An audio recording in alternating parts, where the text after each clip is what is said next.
Não é de agora que o brasileiro é a língua dominante dentro do português. Desde sempre, os conteúdos em português do Brasil são os de maior quantidade.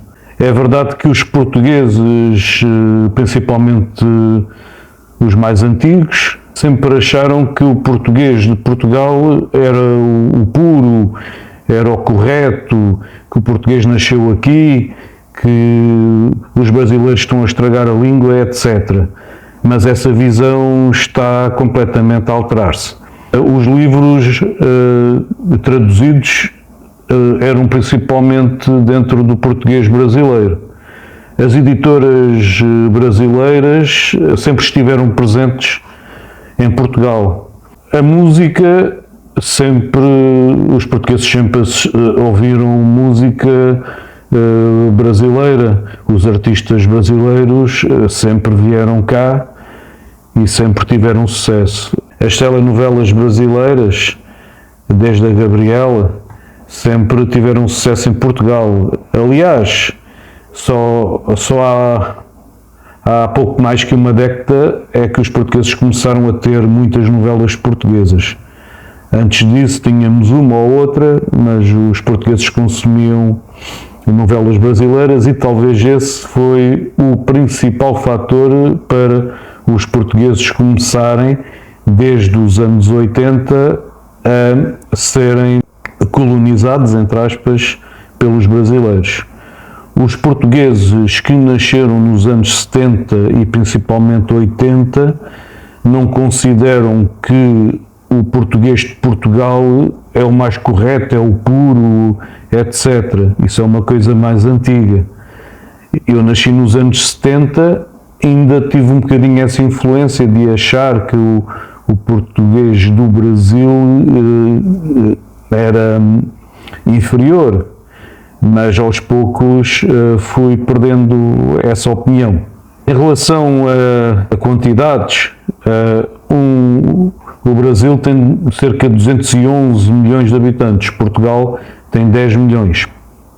Então, um canal de YouTube cuja audiência seja 5 milhões, portanto, se formos a fazer as contas, em Portugal teria 200 mil. Se for um canal com 1 milhão, em Portugal teria menos de 50 mil.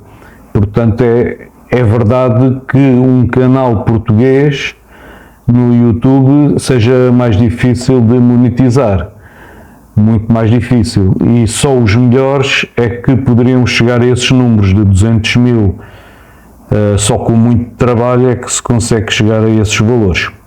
Bom, mas depois eu já volto à questão do YouTube. O Brasil é das maiores influências mundiais. O Brasil, a cultura brasileira, está no mainstream mundial. É claro que a língua inglesa, os americanos e pouco mais estão muito acima, mas o Brasil está no top. O Brasil é uma das influências mundiais. Obviamente, como falam a mesma língua, é uma super influência para Portugal. Os jovens, eu sou dos anos 70, ainda se nota muito este sotaque português, mais fechado. Os jovens, como é verdade, assistem a conteúdos brasileiros, acabam por ter um sotaque um pouco mais adocicado que os mais velhos. E tal como disseste, não é por ter dois pais portugueses com sotaque cerrado.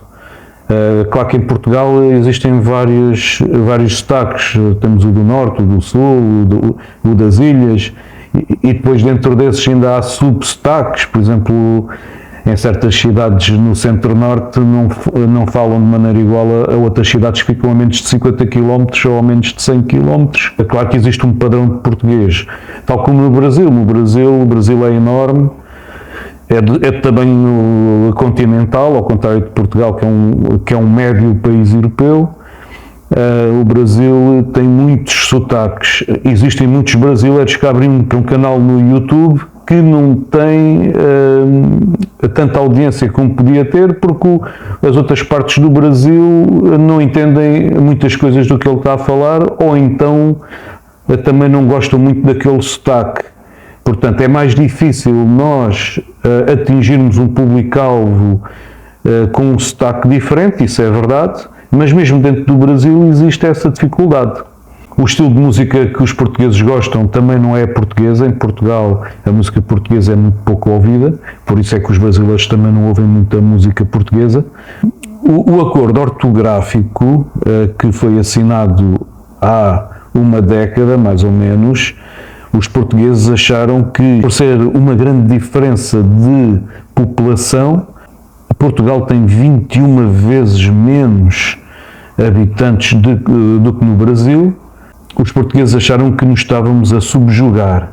Eu, pessoalmente, aderi muito rapidamente ao acordo ortográfico. Pensei assim, já que é para escrever de maneira diferente, eu comecei logo a escrever de maneira diferente. Mas se formos a pensar, a maior parte da população portuguesa já escrevia e já falava assim. Só escrevíamos à moda antiga, entre aspas, só porque aprendemos a escrever assim. As crianças já escreviam muito a português do Brasil.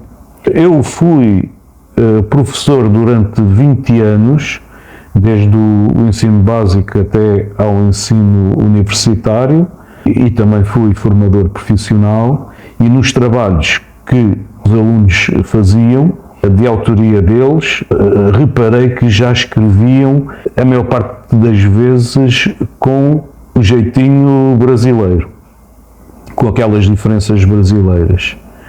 Eu próprio também já acabo por escrever. O acordo ortográfico ajuda, mas há coisas que não estão no acordo ortográfico que também os portugueses já começam a escrever e a falar daquela maneira.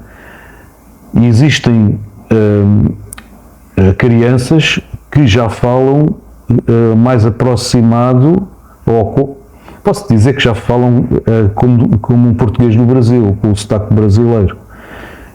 Eu conheço meninos, crianças que falam português do Brasil devido a essas influências. O pai e a mãe falam português cerrado, e de certeza que a professora também fala português cerrado, embora também já existam muitas professoras brasileiras. Nas aulas também acontece muito aqueles trabalhos que são feitos baseados nas pesquisas no Google, no Wikipedia e noutros websites da internet, e acabam por fazer o famoso copiar-colar, e como a maior parte dos sites são com português do Brasil, acaba que os trabalhos e as próprias monografias e as próprias teses de mestrado e os trabalhos final de curso tenham uma escrita e uma apresentação final com o português do Brasil muito acentuado. Existem professores mais velhos que eu que chamam muito, e alguns mais novos também, que chamam muito a atenção dos alunos que aquele português não está correto, que é o português do Brasil, mas esses professores estão a remar contra a maré. A juventude está a ficar completamente dominada com o português do Brasil. Eu estou contra isso? Eu não estou. O ideal seria que o português ficasse unificado, que tivesse o mínimo de diferenças possíveis. O acordo ortográfico ajudou, mas está a acontecer um acordo informal muito mais extenso, e eu acho isso positivo. Vai ajudar os youtubers portugueses. Os youtubers portugueses e os criadores de conteúdos portugueses vão atingir mercados de falantes de português muito maiores, ou seja, vamos atingir o Brasil, e os brasileiros vão assistir ainda mais aos conteúdos portugueses. Eu próprio estou a começar este canal. Segundo as estatísticas que eu assisti, metade dos subscritores são brasileiros, ou pelo menos são do Brasil.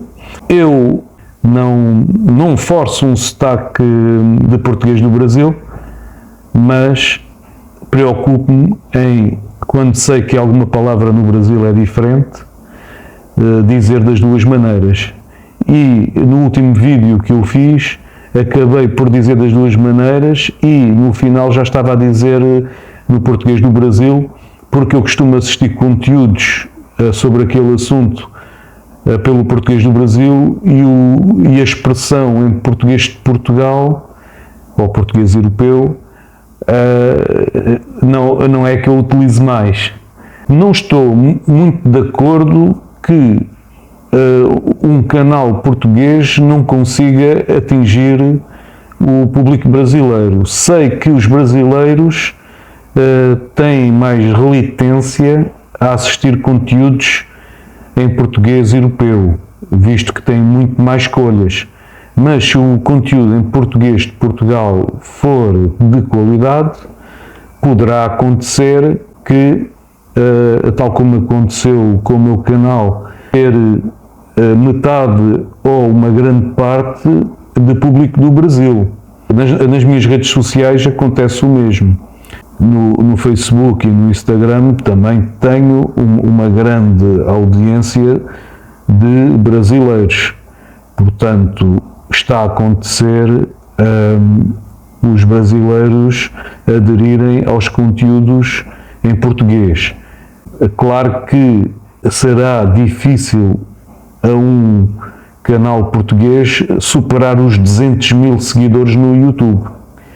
O português de Portugal vai acabar por fundir-se com os outros portugueses, principalmente com o do Brasil, porque, por essas razões todas que tu estás a dizer, consumimos muitos conteúdos, também temos aqui muitos imigrantes brasileiros que, tal como dizes no teu vídeo, os portugueses que querem melhorar de vida acabam por emigrar e têm os seus filhos e muitos desses filhos acabam por ficar nos seus países de nascença, fora de Portugal.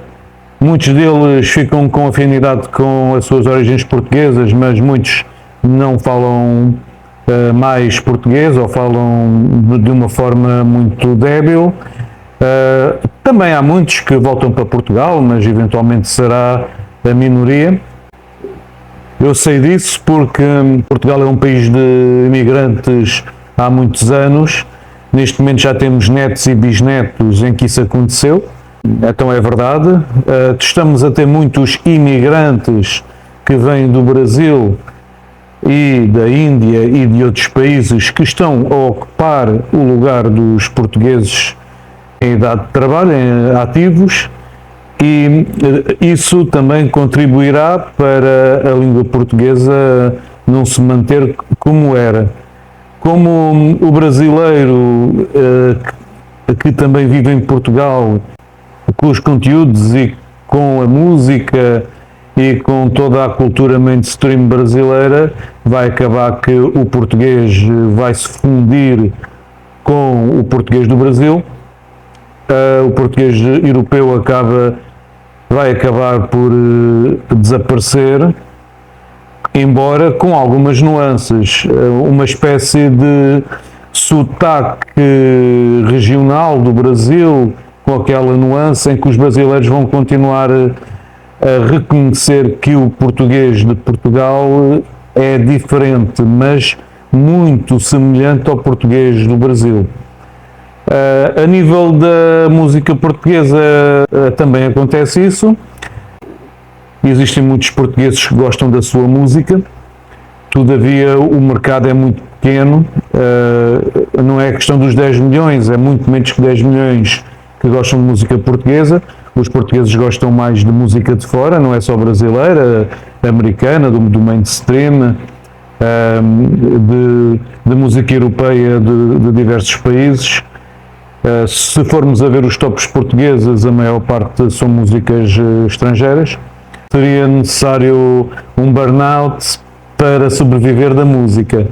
E existem poucos músicos portugueses que são multimilionários ou milionários. Eu estou a começar este canal do YouTube há poucos meses. O meu objetivo é não só criar conteúdos, mas também criar outro tipo de conteúdos fora do YouTube, como por exemplo cursos. A criação de cursos dentro das áreas onde eu me sinto mais apto e mais especialista é uma coisa que vai tender a acontecer. Eu conto que o conteúdo que eu criar seja muito apreciado também por brasileiros. Não é preciso uma grande percentagem de brasileiros para poder ganhar algum dinheiro, uma boa renda, a poder sobreviver. Dará para sobreviver, não sei se dará para ficar milionário com a criação de conteúdo. Eu acredito que um português com muitas competências de comunicação tenha mais facilidade neste objetivo do que uma pessoa com as minhas características. Todavia, conto que, criando conteúdo de qualidade, os brasileiros apreciem os meus vídeos no YouTube e os meus conteúdos nas redes sociais, os cursos e os livros que eu lançar, e espero ter sucesso junto do mercado dos falantes de língua portuguesa em geral, ou seja, a lusofonia não conta apenas com o mercado de Portugal, embora tenha a consciência que o sotaque tenha importância. E viva o português! Não interessa se é português de Portugal, português do Brasil, ou de Angola, ou de Moçambique, ou de Cabo Verde, ou de São Tomé e Príncipe, ou da Guiné-Bissau, ou de Timor-Leste, ou aquele português mais distante das outras colónias portuguesas, como Goa, Damão e Dio.